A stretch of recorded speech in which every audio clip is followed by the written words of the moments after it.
ప్రభువైన యేసుక్రీస్తు నామములో ఈ మాటలు వింటున్న ప్రతి ఒక్కరికి నా వందనాలు చెల్లిస్తూ ఉన్నాను.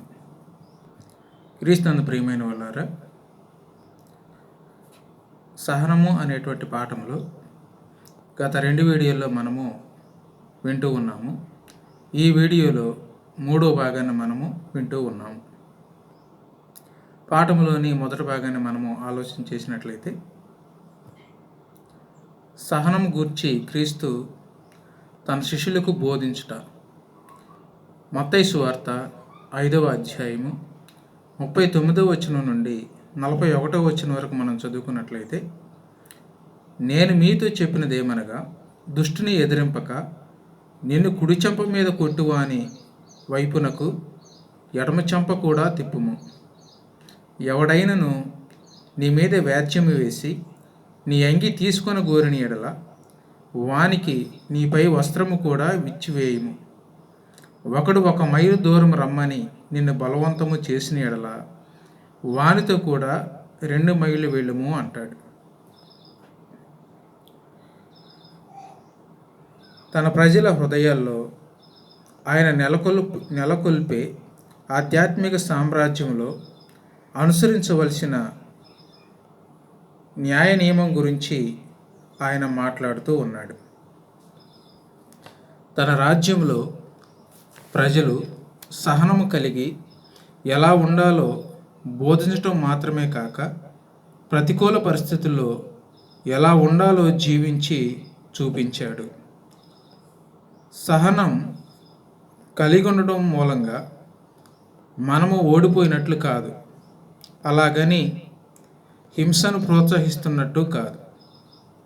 హింసను హింసతో కాక మేలుతో జయించమన్నాడు. మిమ్మును హింసించు వారి కొరకు ప్రార్థన చేయమన్నాడు.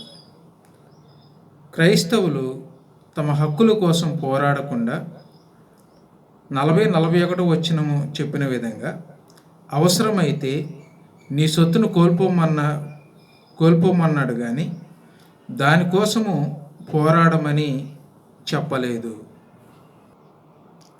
ప్రతి క్రైస్తవుడు సహనం కలిగి ఉండటం మూలంగా క్రీస్తు రాజ్యంలో క్రీస్తును అనుసరించిన వాడై ఉంటాడు.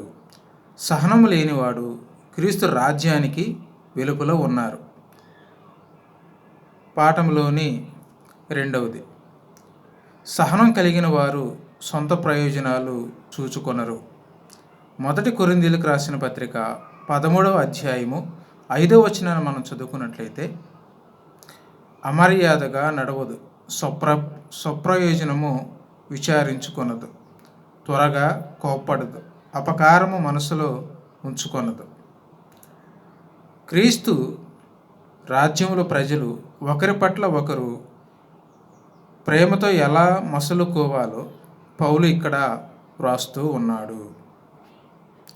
క్రైస్తవులు రాగద్వేషాలకు అతీతులుగా ఉంటూ క్రీస్తు సామ్రాజ్య విస్తరణ దిశగా నడుచుకోవాలి.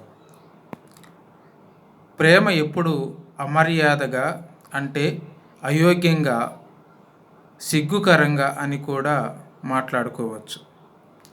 ఎవరికి అవమానము, అమర్యాద కలిగే విధంగా ప్రేమ ఎన్నడూ ప్రవర్తింపదు.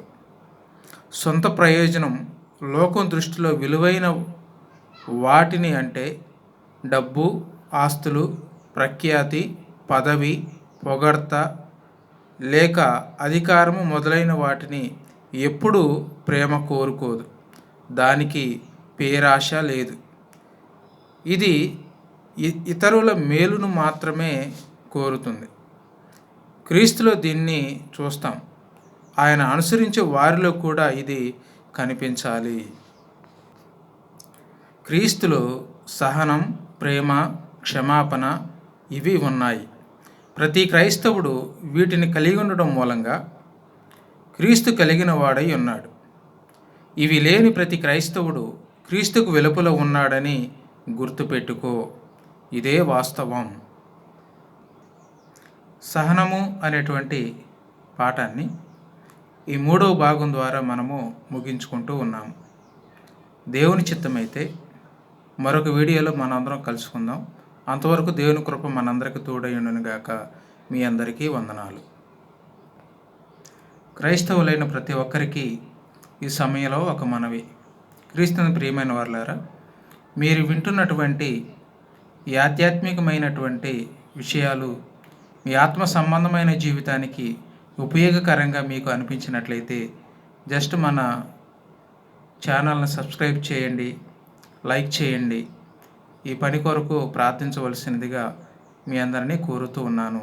అందరికీ వందనాలు.